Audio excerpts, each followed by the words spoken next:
So there's this new tech they're rolling out at Target, and it's called TrueScan, I believe. And this new tech is designed to track and scan activity at self-checkouts. And I think it goes much further than that. I think it goes deeper than that. I think that this tracking and scanning and this facial recognition and AR and VR tech, which we see rolling out with Apple Vision Pro and Oculus and all these other companies. And it's expanding for entertainment, but it's also expanding for security and safety, but then it's also more so expanding for business and profitability. Stores like Target, they have a problem with theft. Every company, every retailer, anybody who offers and sells anything for sale has a problem with theft, period. People were stealing digital products decades ago. And remember Napster? Remember BearShare? Remember there was a pirate one? I can't remember the other one, but there's a ton of them. And they still do it to this day. And so these companies are looking. There's two parts to this. One, it's the retailer, it's the commercial retailer that we see that's trying to control their loss, which is in essence an impact to their profitability negatively if they allow products to be stolen and walk out the door. Meanwhile, the other company is looking to maximize their profit by creating a solution. If you want to make money, if you want to have a growing business, find a pain point, find a problem, and solve it. Companies, these stores, Target, Walmart, Home Depot, what doesn't matter, Macy's, Saks Fifth Avenue, doesn't matter. People have a problem, create a solution, sell them that solution to that problem. And in essence, this TrueScan is going to do that. But from what I read, it said that TrueScan is going to track the activity at self-checkouts and tie and connect facial recognition to the transactions. Ultimately, this is going to serve multiple purposes. One of the purposes that they say is to curb theft. But just tracking people doesn't curb theft. The second thing is going to be that it's actually going to create more data from the customer perspective of purchasing, shopping, buying habits, far more intrusive and drilled down than a customer scanning their membership card or typing in a phone number. For it now, you don't even have to, because they're just going to use your face. They're going to use identifying features of you and your body in a variety of different ways to give you a customer number and track you from start to finish, from the moment you step foot in the store to the time you go through the store and collect your items, to the checkout, to loading up your vehicle, and quite possibly even going beyond that and tapping into social media and maybe doing some retargeting and marketing to you through and through. So there's a security aspect and then there's a sales aspect. But from the security aspect for which this article was presented is that tracking people and saying, okay, well, this customer 1001, didn't scan this item, but they put it in their bag and they took it and they left. That item is worth $10. Okay, great. It didn't stop theft. It didn't.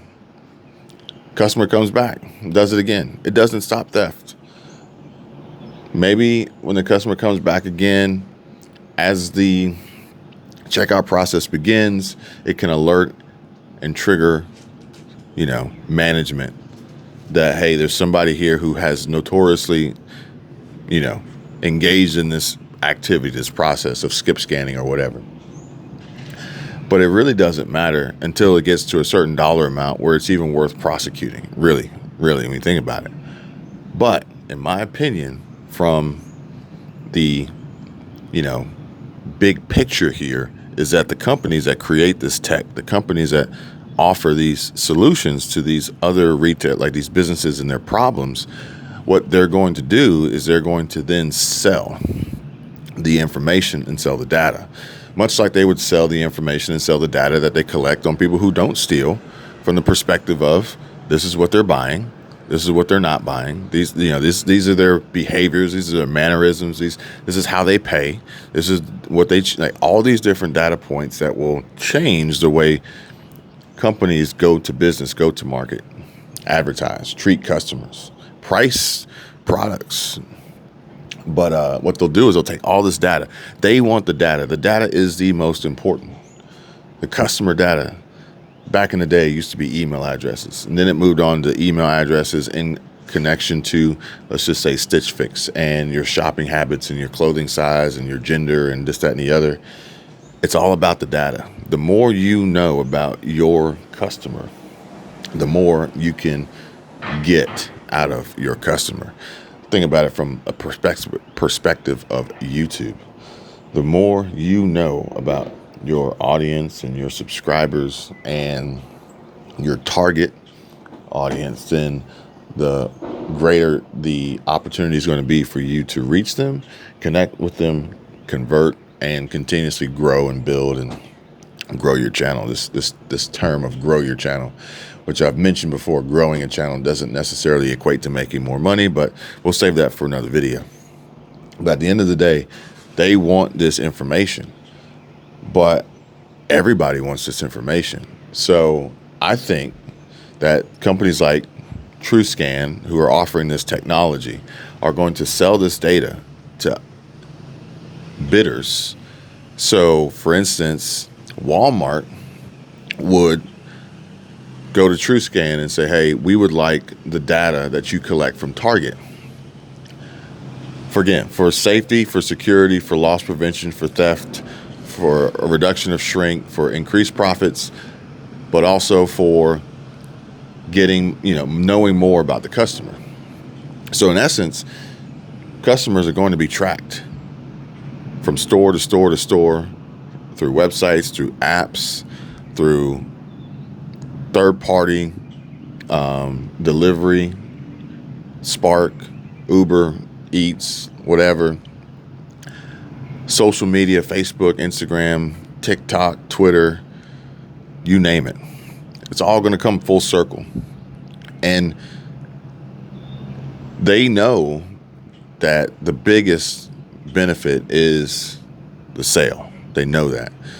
But then they also know that, hey, well, if we can tie this customer to theft across multiple different retailers, then it makes the case even stronger when you go to prosecute. These companies want this information. They also want they want to reduce the likelihood of getting a black eye, creating a stir, and getting a bad reputation, and trying to keep things as calm and as subtle as possible. So with all this information, they will eventually be able to determine who you are specifically, where you live, where you work, where you go, what you do, just by you being a customer. Granted, there's facial recognition, but you're also going to probably use some form of digital payment, which as they move away from cash, the digital payments will make it easier to tie and connect you to a transaction that they could potentially use to boost and generate more sales and revenue and profit, but a transaction that they could also use to determine who you are if they need to contact you for engaging in theft and stealing and skip scanning, which we've already seen, and I'm sure you guys have probably seen instances, videos, news stories, headlines of how people have been arrested and prosecuted, served, sued, lawsuits after the fact because they have produced and provided a digital, fingerprint and tracking and evidence of the crimes that they've committed. There was one guy on YouTube, and there's actually two guys that I know of. One guy, he had a Charger. He had a Dodge Charger, he had a Dodge Challenger. And I think his name was like Rico or something. I think his name might have been Rico. And the APD, Atlanta Police Department, they tracked him down based on YouTube videos and arrested him and prosecuted him for crimes involving street racing and illegal activity, this, that, and the other, for which he provided evidence of. Literally. I mean, crazy. And then there was another guy, his name was Kevin something, I don't remember his name, and he even had the footage of how the police raided his house in the middle of the night based on content that he created and he produced involving like instances of street racing or whatever. And so I can honestly say I feel confident that there will come a point in time where Target, Walmart, whoever it is, will use this new technology and they'll use this information to then provide to law enforcement and say, hey, this is who we want. This is who we need you to go get. And this is going to be the best and most opportune time to get them with as little conflict and resistance as possible. It's almost going to be like a Minority Report situation because they're going to have all the data on you. You're not even going to know, and they're going to come at you when they have the highest probability of success, and or you'll just open your door one day, knock on the door, ring on the doorbell, and you'll be served a lawsuit because somebody, a company, a corporation wants to sue you for all the theft that you have been conducting, for which you'll then have to go to court and try and argue and fight while they produce video evidence, facial recognition software of who you are and what you do and what you've done, and digital proof that it's almost going to be impossible to deny.